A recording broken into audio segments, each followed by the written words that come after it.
ईरानी, सुनो, तुम्हें अनाथालय की मालकिन बुला रही हैं। जाओ, जाकर उनकी बात सुनकर आ जाओ। मेरी दोस्त मुझे खबर देकर चली गई। मैं हैरान हुई कि मालकिन मुझे क्यों बुला रही हैं। वो तो किसी से सीधे मुंह बात तक नहीं करती थी। अब अचानक से मुझे बुलाने का क्या मकसद? जरूर किसी बात को ढूंढकर मुझे डांटने के लिए ही बुलाया होगा। दिल ही दिल में यही सब सोचती मैं अनाथालय की मालकिन के कमरे की तरफ बढ़ने लगी। मैंने दरवाजा बजाया तो उसने मुझे अंदर आने की इजाजत दी। उसका चेहरा रोज से ज्यादा खिला हुआ था। यूं लग रहा था जैसे वो आज बहुत ही खुशगवार मूड में है। मुझे हैरत तो हुई क्योंकि उसका मूड बहुत ही कम ठीक रहता था। हर वक्त दूसरों पर चिल्लाने के अलावा उसे कोई काम नहीं था। यह उसका बहुत ही पसंदीदा मसला था, लोगों को परेशान करना और उन्हें नीचा दिखाना। मेरी भी बहुत बार उससे बहस हो चुकी थी। मैं अंदर गई तो उसने मुझसे कहा कि देखो, कोई तुमसे मिलने के लिए आया है। मैंने सामने निगाह दौड़ाई तो वहां सोफे पर एक नौजवान बैठा हुआ था और उसके साथ एक औरत मौजूद थी। मैं हैरान हुई कि यह कौन है। मैं तो उन्हें जानती भी नहीं हूँ और इतने सालों में अनाथालय में मुझसे कोई मिलने नहीं आया। मैंने धीरे से नमस्ते किया। मालकिन ने मेरा परिचय करवाया और कहा कि यह ईरानी है। जब एक माँ की थी तब इसका बाप इसे यहाँ छोड़कर चला गया था। उसके बाद से हम अनाथालय में इसे पाल पोस रहे हैं। मुझे मालकिन की बातें समझ में नहीं आ रही थी। वो लोग मुझसे छोटे छोटे सवाल कर रहे थे कि मैंने कितनी पढ़ाई की है और अनाथालय में कितने अरसे से हूँ, मेरी उम्र क्या है, वगैरह वगैरह। मुझे अजीब तो लग रहा था, लेकिन मैं मालकिन के डर से चुपचाप जवाब दिए जा रही थी। मालकिन ने मुझसे कहा कि ये लोग खास तौर पर तुमसे ही मिलने के लिए यहाँ पर आए हैं। दरअसल इन्हें एक अच्छे रिश्ते की तलाश है, तो उन्होंने सोचा कि क्यों न अनाथालय में आकर किसी लड़की को ढूंढा जाए जिससे बाहर की दुनिया के बारे में ज्यादा अता पता ना हो, क्योंकि अनाथालय ही ऐसी जगह है जहाँ पर लड़कियां ज्यादा बाहर नहीं जाती। आजकल की लड़कियों की तरह तेज तर्रार भी नहीं होती। अनाथालय की मालकिन की ये बात सुनकर मुझे जोर से हंसी आई, मगर मैंने कंट्रोल कर ली, क्योंकि यह बात बहुत ही अजीब थी कि अनाथालय की लड़कियों को बाहर का कुछ अता पता ना हो। हालांकि उन्हें लोगों के बारे में सबसे ज्यादा पता होता है। हम लोगों ने जिंदगी को एक अलग ही नजरिए से देखा होता है और परखा होता है, इसलिए हम बहुत जल्द लोगों की हकीकत जान लेते हैं। लोगों की बहुत अच्छे से पहचान होती है और मैं तो हद से ज्यादा तेज भी थी। मुझे पाखंडी लोग बिल्कुल पसंद नहीं थे। अगर कोई मुझसे कुछ भी गलत बात कहता तो मैं वही मुंह पर जवाब दे देती। हालांकि मैं जानती थी कि यह अच्छी बात नहीं है, यह बदतमीजी होती है, लेकिन मैं यहाँ रह रहकर इतनी ही ज्यादा तेज हो चुकी थी कि हर बात को गलत ही अंदाज में लेती और समझती थी। मुझे लगता था कि कोई भी हमारा हमदर्द नहीं हो सकता और ना ही किसी से कोई उम्मीद रखनी चाहिए। इस सब के पीछे सबसे बड़ी वजह तो यह थी कि मेरे बाप ने मुझे बहुत ही छोटी उम्र में अनाथालय में छोड़ दिया था, जब मैं सिर्फ 1 माह की थी। वह चाहते तो मुझे अपने पास भी रख सकते थे, लेकिन मुझे बोझ समझा और यहाँ छोड़ गए। मैं बाप के होते हुए भी अनाथ हो चुकी थी और अनाथालय में ही पली बढ़ी थी। बचपन से लेकर अब तक मैं मालकिन की बहुत मार खा चुकी थी और उसकी बातें सुन चुकी थी। वह हम सबको गुलामों से भी बदतर तरीके से रखती थी और हमारे साथ बहुत ही ज्यादा बुरा सलूक करती थी। अनाथालय में मेरी किसी भी लड़की से नहीं बनती थी, सिवाय एक लड़की के, सिमरन, जो मेरी बहुत ही अच्छी दोस्त थी। मैं हमेशा उसके साथ रहती और उसी के साथ खाना वगैरह खाती थी। अनाथालय में खाने के नाम पर सिर्फ और सिर्फ मजाक ही होता था। यहाँ जब भी खाना आता तो इस काबिल होता ही नहीं था कि उसे कोई इंसान खाए। यूं लगता था जैसे किसी जेल के कैदियों के लिए खाना आया है। दरअसल अनाथालय में जो भी फंड आते थे उसमें से आधे से ज्यादा फंड तो वो मालकिन अपने पास रख लेती थी और बाकी बचे कुछ फंड को हमारे ऊपर खर्च करती थी। अनाथालय की सफाई भी हम लोग ही करते थे। पढ़ाई के नाम पर भी मालकिन ने हमारे साथ मजाक ही किया था। बिना तजुर्बे के टीचर को बुलवाकर नाम की पढ़ाई करवाती थी। हालांकि उसे हमारी पढ़ाई के अलग से पैसे मिलते थे। वो एक डाकू थी। डाकू कहना ठीक ही है, क्योंकि जो पैसे हमारे में लगाने चाहिए थे वो सब वो अपने पास रखती थी और ऐसो आराम की जिंदगी जी रही थी। अनाथालय की मालकिन बहुत ही मोटी थी और मुझे बहुत बुरी लगती थी। वैसे भी यहाँ पर कोई भी ऐसी लड़की नहीं थी जिसे अनाथालय की मालकिन पसंद हो। सब हर वक्त उसके बारे में गलत बातें ही करते रहते थे। उसने हर एक लड़की के साथ इतना बुरा सलूक किया था कि किसी के दिल में भी उसके लिए अच्छी जगह नहीं थी। बस जहाँ से उसे पैसे नजर आते थे वहीं उसके अंदर की नरमी बाहर आ जाती थी। अभी भी उस औरत और मर्द के सामने बैठी हंसमुख लहजे में बात कर रही थी। मैं जानती थी कि उनसे बहुत मोटी रकम हथिया ली होगी। वो मुझे कह रही थी कि मैं अनाथालय की बहुत सी लड़कियों की तस्वीर इन्हें दी थी, इनमें से तुम ही पसंद आई हो। अभी तुमसे शादी करना चाहते हैं। साथ ही साथ वो मुझे इशारे कर रही थी कि तमीज से बैठो और अदब से पेश आना, इस रिश्ते से मना मत करना। मैं जानती थी कि अनाथालय की मालकिन एक तरह से मेरा सौदा कर रही है, मगर वो औरत, उसके साथ मौजूद लड़का बहुत ही सुलझे हुए लग रहे थे। एक पल को मैंने हिसाब लगाया कि अगर मेरी शादी इस लड़के से हो जाती है तो मेरी जान इस अनाथालय और इसकी मालकिन से छूट जाएगी और मैं अपनी जिंदगी में आगे बढ़ जाऊंगी।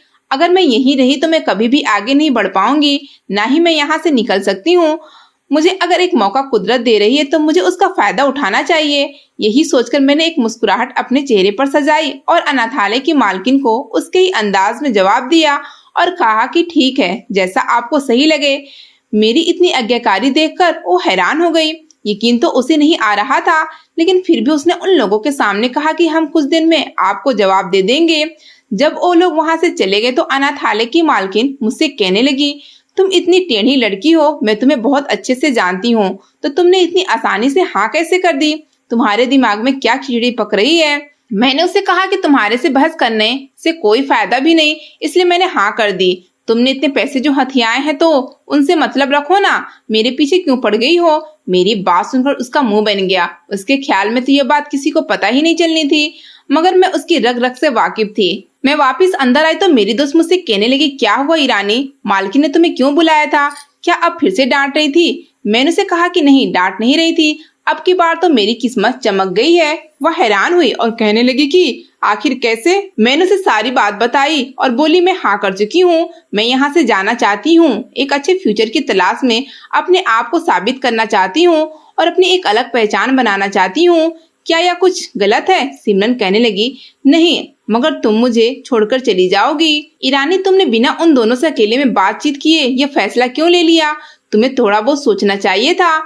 मैंने उसे कहा कि मुझे नहीं पता मैंने गलत फैसला लिया है या फिर सही किया है, और यह भी नहीं जानती कि इस फैसले के असर मुझ पर क्या होंगे, लेकिन मैं इस मौके को हरगिज भी अपने हाथ से जाने नहीं दे सकती। और तुम परेशान मत हो, मैं जल्द से जल्द तुम्हें भी यहाँ से बाहर निकालने का बंदोबस्त करूंगी, और देखना एक दिन मैं इस अनाथालय की मालकिन को हर जुर्म का बदला लेकर रहूंगी। पूरी रात में आंखों में ख्वाब सजाती रही। वहाँ रहने वाली सारी लड़कियों को इस बात का पता हो चुका था कि मैं अब इस अनाथालय में नहीं रहूंगी, जल्दी यहाँ से विदा होकर एक बड़े घर में चली जाऊंगी। सब फुसुर फुसुर कर रही थी और इस बात से जल भी रही थी, और कुछ तो जिज्ञासा के मारे मेरे इर्द गिर्द जमा हो चुकी थी। उन्हें कोई चटकारेदार कहानी चाहिए थी, मगर मैंने उन सबको नजरअंदाज किया और यह सोचने लगी कि यहाँ से निकलकर सबसे पहला क्या काम करूंगी।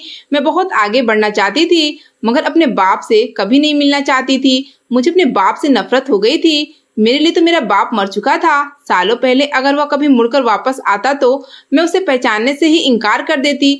वैसे भी मुझे अपने बाप की शक्ल तो याद ही नहीं थी। एक माँ के बच्चे को क्या पता होता है कि कौन उसका क्या लगता है। इसलिए इस दुनिया में लोगों की भीड़ में अगर कहीं वो मुझे दिख भी जाते तो मैं ना तो उन्हें पहचान पाती और ना ही वह मुझे पहचान पाते। इसलिए मैं आराम से शहर में रह सकती थी। मुझे नहीं पता था कि मेरे पापा अब कहाँ रहते हैं और क्या करते हैं, और ना ही मैं यह सब जानने में कोई दिलचस्पी रखती थी। मगर सिमरन ने मुझसे कहा था कि जब तुम यहाँ से जाओ तो सबसे पहले अपने पापा से मिलने जाना, हो सकता है कि वो तुम्हें याद करते हो। सिमरन मेरी तरह बिल्कुल भी नहीं थी और हमेशा दूसरों को मौका देने पर यकीन रखती थी। मैं ऐसी तो नहीं थी, लेकिन फिर भी हम दोनों के बीच दोस्ती बहुत गहरी थी। हमारी दोस्ती की शुरुआत भी बहुत ही अलग तरीके से हुई थी। मुझे याद है मैं उस वक्त 7 साल की थी जब सिमरन यहाँ पर पहली बार आई थी। वह बहुत ज्यादा डरी हुई थी और मालकिन का रवैया उसे बहुत खौफ में डाल रहा था। उसके मम्मी पापा की मौत एक हादसे में हो गई थी और उसके चाचा ने उसके पापा की जायदाद पर कब्जा करके उसे अनाथालय छोड़ दिया था। वह लवारिस यहाँ मिली थी। मालकिन उसे अंदर ले आई। सब लड़कियां उसे अजीब अजीब नजरों से घूर रही थी और वह रोए जा रही थी और एक कोने में जाकर बैठ गई। मालकिन ने गुस्से से कहा कि अपना रोना धोना बंद करो, अब तुम्हें कोई लेने नहीं आएगा, तुम्हें यहीं रहना है। मुझे उसकी बात सुनकर गुस्सा आया कि वो एक बच्ची पर ऐसे चिल्ला रही है। इसलिए उसके जाने के फौरन बाद ही मैं उठकर सिमरन की तरफ आई और धीरे से उसके हाथों को थामा। उसकी आंखों में देखा जहाँ से आंसू टपक रहे थे। फिर मैंने उसकी आंखें साफ की और उसे कहने लगी कि देखो, अब तुम इस पूरी दुनिया में अकेली हो, तुम्हारा कोई रिश्तेदार नहीं है, लेकिन आज से मैं तुम्हारी दोस्त हूँ। हमेशा तुम्हारी हिफाजत करूंगी और तुम्हारा साथ दूंगी। तुम्हें डरने की कोई जरूरत नहीं है।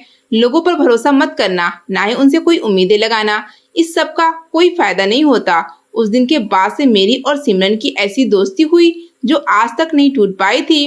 वक्त के साथ साथ उसने भी यहाँ रहना सीख लिया था और अब तो बहुत साल गुजर गए थे। मैंने सिमरन के अलावा अनाथालय में किसी और भी लड़की से दोस्ती नहीं की। मेरी वही दोस्त सिमरन ही थी और वो मेरे लिए बहुत ही ज्यादा इम्पोर्टेंट थी। इसलिए मेरा पक्का इरादा था कि यहाँ से बाहर जाते ही सबसे पहले सिमरन को यहाँ से लेकर जाऊंगी, चाहे इसके लिए मुझे किसी भी हद से गुजरना पड़ता। वो भीतरी तौर पर एक डरपोक लड़की थी और जरा जरा सी चीज पर रोने लगती थी। अब भी जब उसने सुना कि मैं यहाँ से जाने वाली हूँ और मैंने यहाँ से जाने का फैसला ही कर लिया है, तो वो यह सुनकर भी रोने लग गई। हालांकि वो मेरे ऊपर जाहिर नहीं कर रही थी, क्योंकि वो नहीं चाहती थी कि मैं उसकी वजह से यहाँ पर रुक जाऊं और अपने ख्वाबों को छोड़ दूं, क्योंकि हमारी दोस्ती थी ही ऐसी। हम एक दूसरे के लिए सब कुछ छोड़ देने पर राजी हो जाते थे।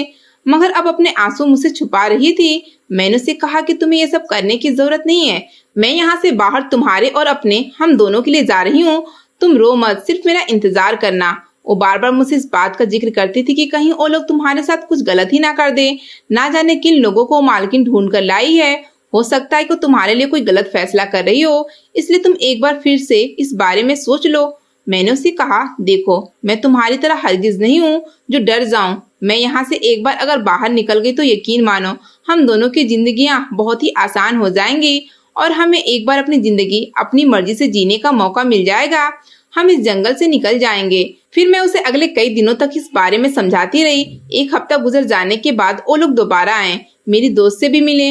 उन्होंने कहा कि हमें शादी करने की बेहद जल्दी है, हम सादगी से शादी करना चाहते हैं। मुझे हैरत इस बात पर हो रही थी कि वो इतने बड़े अमीर घर से आए हैं और अमीर लोग हैं, उसके बावजूद वो मुझ जैसी एक अनाथालय में पलने वाली गरीब सी लड़की से शादी करना क्यों चाहते हैं। मैंने तो सुन रखा था कि ये अमीर लोग हमेशा अपने जैसे लोगों में शादी करना पसंद करते हैं, मगर यहाँ तो उल्टा हो रहा था। कुछ तो अजीब था।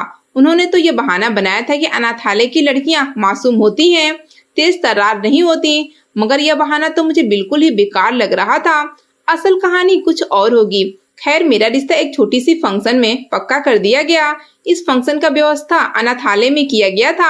आज अनाथालय की तमाम लड़कियां बेहद खुश थीं, क्योंकि आज उन्हें इतने अरसे बाद अच्छा खाना खाने को मिला था। लड़के वालों ने खुद ही इंतजाम किया था। उनकी तरफ से सिर्फ उनके करीबी रिश्तेदार ही आए थे। रात के वक्त मैं अपनी उंगली में सजी मंगनी की अंगूठी को देखे जा रही थी। मैं किसी के नाम से जुड़ गई थी। मंगनी हो चुकी थी किसी से, लेकिन मेरे दिल में कोई भी जज्बात नहीं उभर रहे थे। दिल बिल्कुल खाली सा था और बहुत से शक सुबह मेरे दिल में जड़ पकड़कर बैठे हुए थे। लेकिन मैं इस सब का जिक्र सिमरन से नहीं कर रही थी। मैं नहीं चाहती थी कि वो परेशान हो जाए और मुझे मेरे इरादे से पीछे हटा दे। कुछ देर बाद लड़कों वालों ने ऐलान किया कि हम शादी के लिए अगले सोमवार को आएंगे। तैयारियां वगैरह हो गई है और मेरी होने वाली सास ने मेरे लिए एक अच्छा जोड़ा भी भेजा। इस सब के दौरान अनाथालय की मालकिन ने अच्छे खासे पैसे इकट्ठे कर लिए थे, मेरे ससुराल वालों से भी। कभी किसी चीज के नाम पर उनसे पैसे लेती तो कभी किसी चीज के नाम पर। मैं अच्छे से जानती थी वो ये सब पैसे अपनी जेब में डालने वाली है। शादी की तैयारियां पूरी हो गई तो वो सब लोग शादी के लिए आ गए।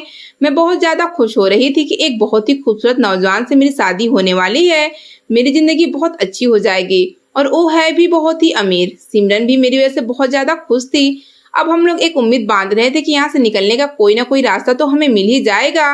मुझे दुल्हन की तरह सजाया गया। पहली बार जिंदगी में इतने जेवरात पहने थे और इतनी तैयार हुई थी। मैं बहुत हसीन लग रही थी। सभी मेरी तारीफ कर रहे थे। फिर बाहर शोर मच गया कि बारात आ गई। अनाथालय की मालकिन बाहर खड़ी स्वागत की तैयारियां कर रही थी। थोड़ी देर बाद वो लोग अंदर आ गए। जो ही मेरी नजर सामने खड़े दूल्हे पर पड़ी, मेरी तो चीख ही निकल गई, क्योंकि वो तो एक अधेड़ उम्र का आदमी था। अब तक जो कुछ मुझे बताया गया था उसके मुताबिक तो वो हैंडसम लड़का ही मेरा होने वाला पति था, जो शुरू से लेकर अब तक मुझसे मिलता आया था। और रिश्ता करने के वक्त भी वो ही मेरी सास के साथ आया था और मंगनी के वक्त भी। ये सब क्या है? मैं हैरान हुई। मैंने अनाथालय की मालकिन से कहा कि मेरी मंगनी तो किसी और के साथ हुई थी। ये कौन है? मैं इसे शादी कैसे कर सकती हूँ? मेरी बात सुनकर वो बोली, तुम पागल हो? तुम्हारी मंगनी एक अधेड़ उम्र के आदमी से ही हुई है। वो तो बस तुम मना ना करो इसलिए मैंने उस नौजवान को इधर ही रखा। तो वो दरअसल उसका छोटा भतीजा है।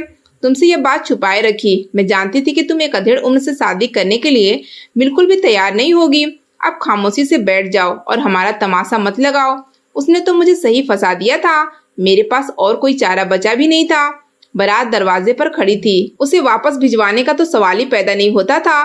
सिमरन ने मुझे तसल्ली दी और कहा कि तुम फिक्र मत करो, अगर तुम ये शादी नहीं करना चाहती हो तो अभी ही मना कर दो, तुम्हारे साथ कोई जबरदस्ती नहीं कर सकता।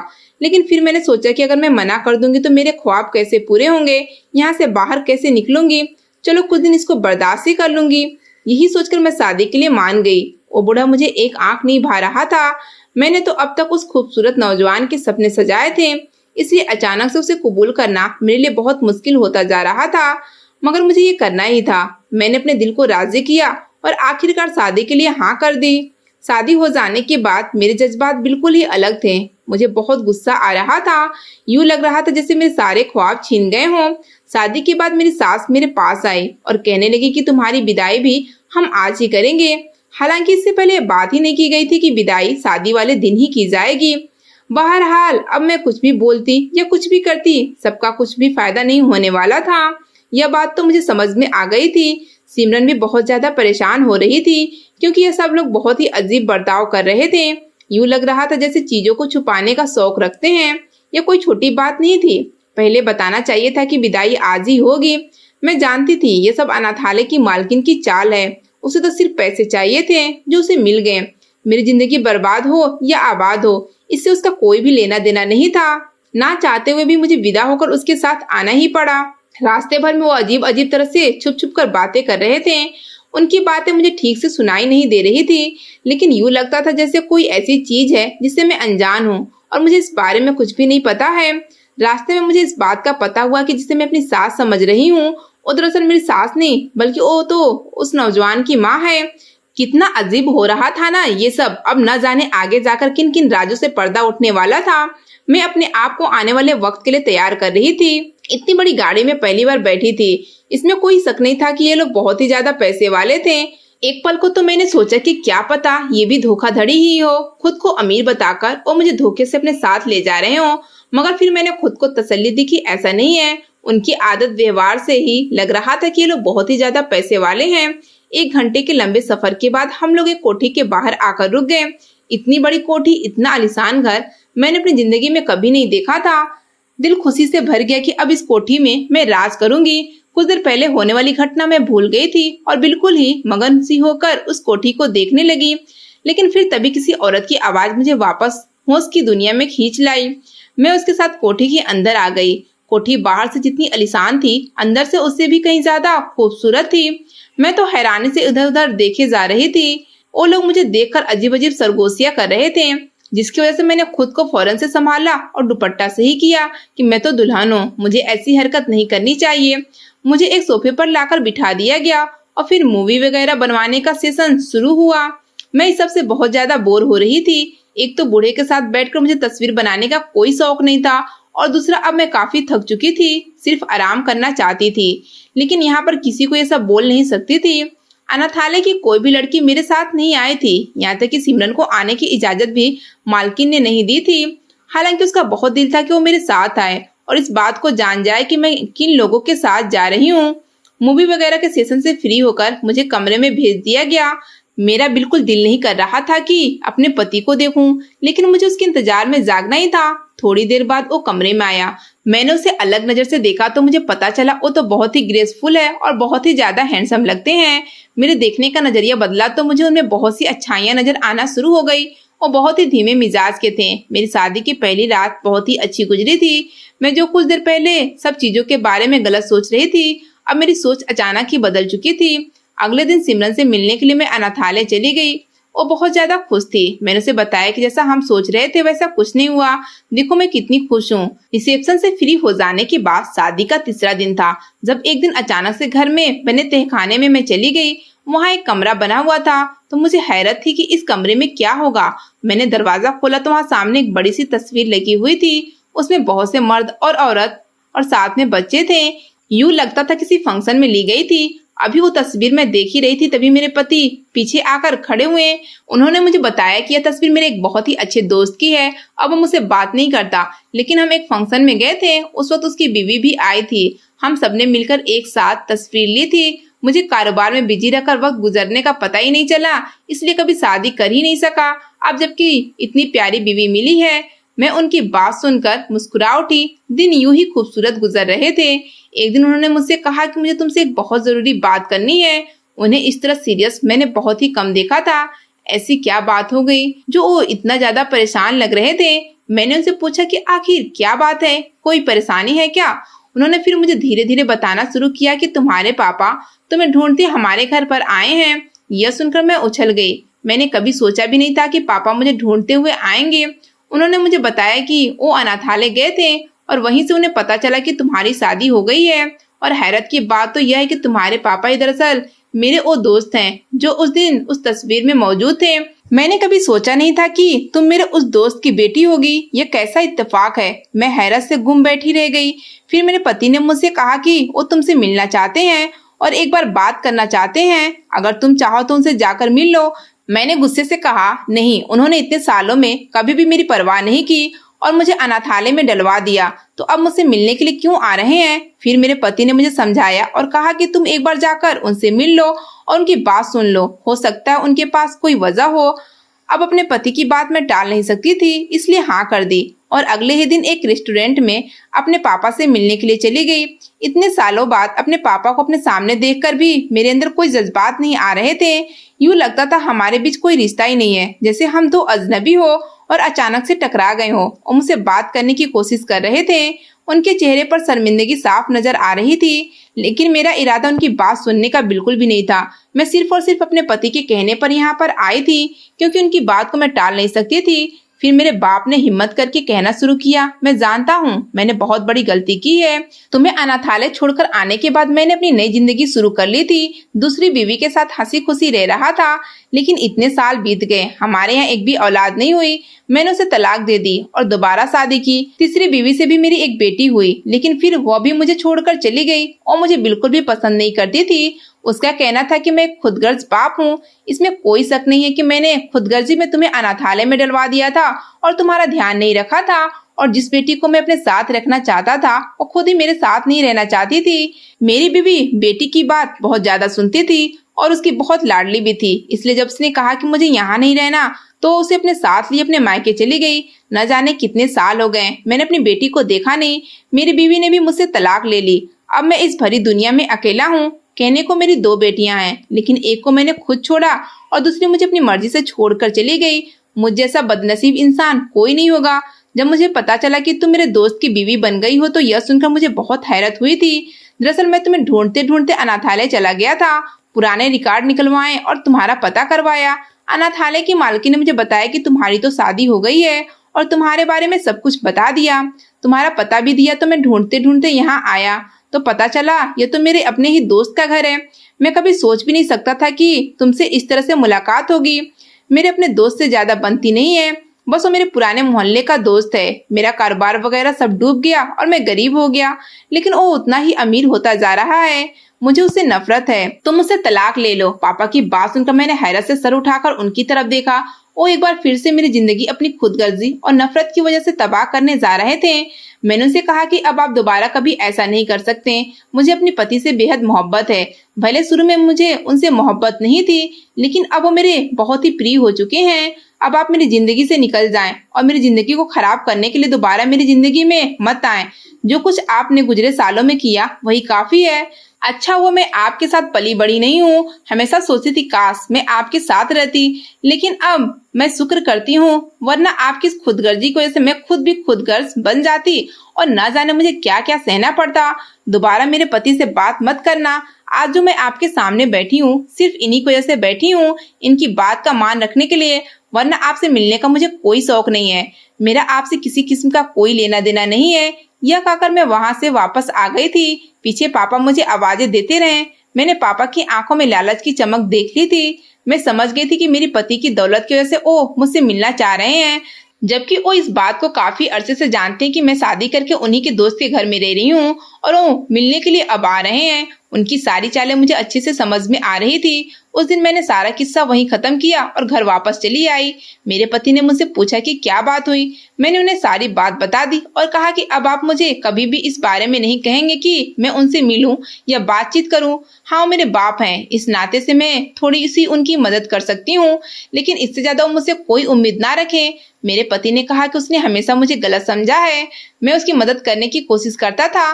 दरअसल उसने गलत इंसान पर भरोसा करके अपना कारोबार उसके हाथ में सौंप दिया था और इसी वजह से उसे नुकसान उठाना पड़ा और वह सिर्फ वक्त बर्बाद करता रहता था और मैं दिन रात मेहनत करके अपने कारोबार खड़ा कर दिया। उस दिन के बाद से यह मुझसे बात नहीं करता। खैर तुम परेशान मत हो, अगर तुम कहती हो तो मैं उसकी मदद कर दूंगा। मैंने अपने पति की तरफ प्यार भरी निगाहों से देखा। वो बहुत अच्छा इंसान था। आज मुझे समझ आ रही थी कि एक अच्छा इंसान होने के लिए हैंडसम होना जरूरी नहीं है। अच्छाई तो किसी भी इंसान में हो सकती है। मैं भगवान का बेहद धन्यवाद कर रही थी कि मुझे इतना अच्छा पति मिला। अब मैं सोच रही थी कि सिमरन को भी अनाथालय से ले आऊं।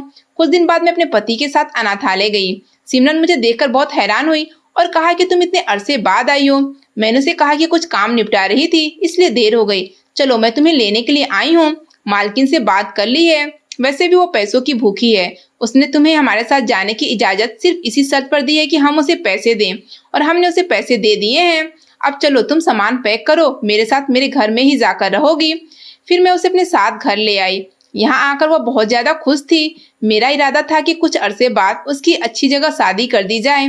मेरे पति वैसे भी अक्सर बिजनेस ट्रिप वगैरह पर जाते ही रहते थे। ऐसे में सिमरन मेरे साथ घर पर रहती तो हम दोनों के लिए काफी अच्छा रहता था। एक साथ वक्त गुजारते, एक साथ ही बातें करते थे, गुजरे दिनों को याद करते और आने वाले दिनों की प्लानिंग करते हैं। अब यही हमारी जिंदगी है। दोस्तों, मैं उम्मीद करती हूँ आप लोगों को हमारी यह कहानी पसंद आई होगी। अगर आप लोगों को यह कहानी पसंद आई है, प्लीज इसे लाइक करें और चैनल को सब्सक्राइब जरूर कीजिएगा।